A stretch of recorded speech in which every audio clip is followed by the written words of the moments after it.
So I recently just bought a Ferrari.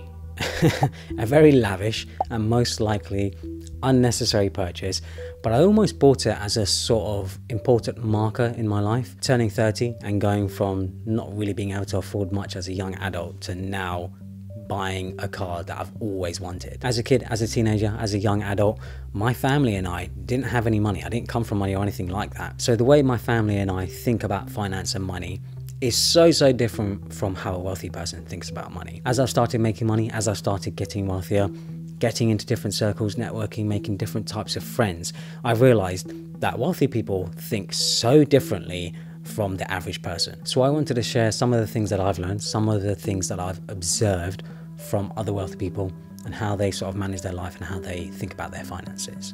Before we get into this video, please subscribe to my newsletter if you haven't already. I share cool stories, interesting links to things and stuff like that. Share it once a month. Make sure to check it out. So I've made a list so that I make sure I cover everything. First one is abundance mindset.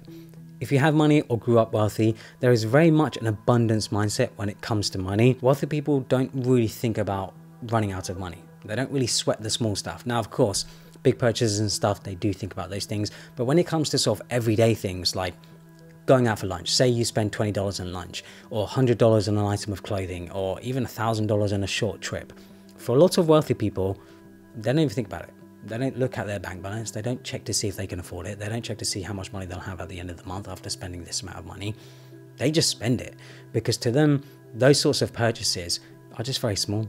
They're just not things that are going to bother them too much. They know that trying to penny pinch and find deals and stuff like that just isn't worth their time. Their time and mental energy can be spent elsewhere. Now, of course, this does vary a lot depending on the person's wealth. This one was a very hard one for me to understand 5 to 6 years ago. I'm much better at it now. I used to have buyer's remorse on nearly anything over $100. And to be honest, I still do. But also at the same time, I get it. Spending my mental energy, spending my time, whatever it is, on trying to figure out how to save money or trying to penny pinch and stuff, it just isn't worth it. It's not worth the time and effort. I also know that I have enough savings and investments where I can live a bit more freely. I can spend a little bit more money here and there and not really worry too much about if I'm going to have enough left over. This one is one of the toughest ways to think and definitely isn't possible until you start making good money. I feel like for most people, it just doesn't really make sense. However, I feel like it's actually held me back when it comes to making more money because I used to sweat the small stuff instead of looking at the bigger picture. Time is infinitely more valuable. You only have so much time in a day. You only have so much time to spend with friends and family. You only have so much time to enjoy doing the things you actually want to do. So trying to save money by spending time isn't always worth it. An easy example here is hiring a cleaner or a maid to clean your home. So a lot of people don't enjoy cleaning their homes, me included. I don't really enjoy cleaning my home. However, I know that when it comes to cleaning my home, I have to do it every week and it's going to cost me maybe 2 to 4 hours every week cleaning my home. Now, for some people, 2 to 4 hours, not a big deal. But for me, I really hate doing the cleaning. I really hate doing that job around my home. So what I do is I end up hiring a cleaner to clean my home for me because I know that spending that money on that cleaner or on that maid to clean my home for me, that money is worth it for me. That money spent is worth it for me because of the time that I get back doing something I don't really enjoy doing. At the same time, I'm hiring a professional, someone who can do the job much better than I will, someone who knows which products are best for each surface or whatever. They just have a lot more experience and they're getting paid to do it. So for them, they're getting rewarded monetarily. But for me, that's not the case. Me spending 2, 3, 4, 5 hours a week cleaning my home, it just isn't worth it. I could be spending that time with friends. I could be spending that time with family. I could be spending that time on my business trying to make more money because I know that I will make more money in those couple of hours than I will have spent on hiring that cleaner or maid. Next one is delayed gratification. So I feel like this is actually something that anyone can apply to their life. You don't have to be wealthy, you can be poor, you can be rich, whatever it is. Delayed gratification seems to be always the #1 thing that leads to results. For those who don't know what delayed gratification is, it's when you delay a reward so that you can get a bigger reward down the line. So I've seen some friends go straight from school into a new job, they start earning money and they start spending all of that money pretty much straight away on things like a car, designer gear and stuff like that. Cars are definitely the big one because a lot of people sign up to big monthly payments that take out a huge chunk of their salary. But I've also seen others do the opposite where instead of spending that money straight away, they start saving, they start putting it into investments, maybe they're saving for a home or something like that. And a few years later, they're actually quite a bit further ahead, even though they're most likely earning the same amount of money, purely because they delayed their reward when it comes to spending that money. So Now that they have maybe their own home, now that they have investments and stuff like that, they can now spend any sort of leftover money on a fancy car, on designer clothing, or whatever it is. Another one is getting into shape. So the toughest part of getting into shape is, of course, going from maybe being overweight and unfit to lean and muscly. Now, of course, going to the gym once, you're not going to see results straight away.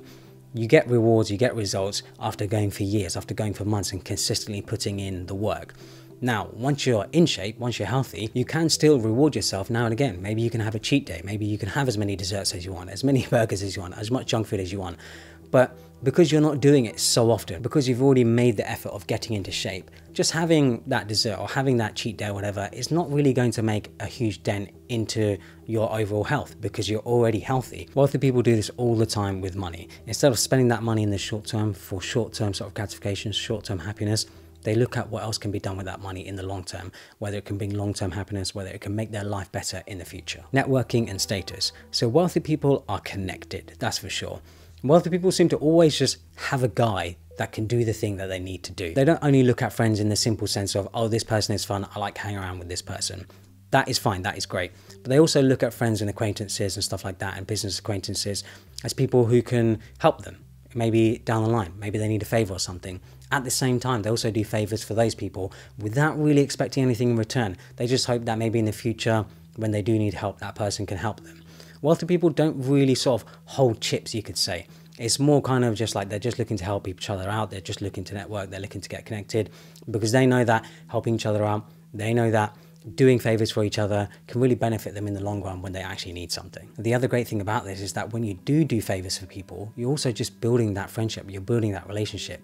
That's what friendships are. That's what relationships are. You sort of give and take. Reliable. So this is a big one, and one that I feel like anyone can apply again to their life.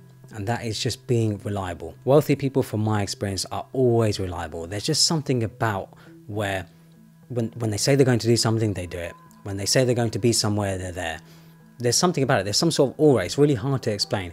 But wealthy people are just always reliable. They know that being dependable is a very valuable skill to have. And it's a skill that, unfortunately, a lot of people just don't have. Not only that, it helps them earn respect both personally and professionally. And simply being on time is showing that you also respect another person's time.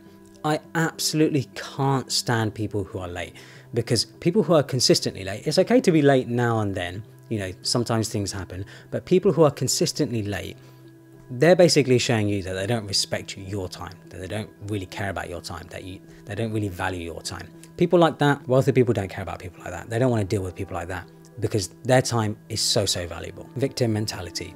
So wealthy people, I found, do a very good job of avoiding victim mentality. They know that the world isn't really a fair place, but instead of being upset on all the things that affect them, they just get on with it. They don't really care, they just get on with it. They know that the world really owes them nothing, that to get what you want, you have to go out there and get it. They keep their goals to themselves. So I found wealthy people do a really good job of just doing what needs to be done. They don't really tell other people about their goals. They don't even tell friends, they don't tell family, they don't shout about it in social media. When it comes to just doing something, when it comes to achieving their goals, they just go out and do it. There's a number of different reasons why they would do this, but I've yet to actually figure out the definitive answer. For some, it's that they just want to achieve something without distractions, which makes a lot of sense. You know, if you're telling people and they're telling you this, that, and the other, it can be distracting. For others, they don't want to say they'll achieve something in case they don't actually achieve it, which can, of course, be embarrassing. But on the whole, what I've noticed is that they just do the thing without looking for support from other people. Everything has some sort of return on investment. Wealthy people seem to make the conscious effort of making sure that the time that they spend and that the money that they spend has a good return on investment, whether it be making themselves happy, whether it be making other people happy, or whether it just be making more money. They try and maximize their time and their money to get the most out of these three things. So for example, me buying this MacBook, I bought this MacBook for over $3,000. Now, of course, $3,000 on a laptop for a lot of people, that is so much money. I completely get it. Even when I spent the $3,000, I was like, oh my God, I'm spending a lot of money on a laptop, a machine. But this machine basically helps me run my whole business, which makes obviously a lot of money. I make well over 6 figures a year from this one machine. Without this machine, I wouldn't be able to do my job as fast as I would like. I wouldn't be able to do some things on lower end machines. Another thing with this machine is that I'm not waiting for things to load. I'm not waiting for things to work. It just works. And that actually, I'd say, makes me happy, because then I'm not frustrated waiting for things to load, waiting for things to happen. So for me, this is actually an amazing return on investment. This is one of the best return on investments actually in my business, because it's so worth me spending that money on the amount of return that I get from it. This also applies to my personal life when it comes to going out with friends, spending money on family and stuff like that. So me spending money on my niece who's like 6-7 months old, you know, to me, that brings me a lot of happiness. That brings her a lot of happiness. That brings my family a lot of happiness. Same with when it comes to going out with friends. I go out with friends and I'll always pay for the meal because I know that I can afford that meal. Me spending 20, 30, 40, 50 pounds, whatever it is, it's really not a big deal for me. It's worth me spending that money so that I can spend time with them and so that they don't have to worry about the bill either. It's just really nice. These sorts of things are a big return on investment for me, and it's well worth spending the money. So yeah, those are just some of the things that I've covered when it comes to how wealthy people think. If you have any suggestions, if you've observed anything, please leave it in the comments below. I'm always interested to hear what other people have in mind, what other people think. But yeah, hopefully you guys enjoyed it. Follow me on Instagram and Twitter and subscribe for more.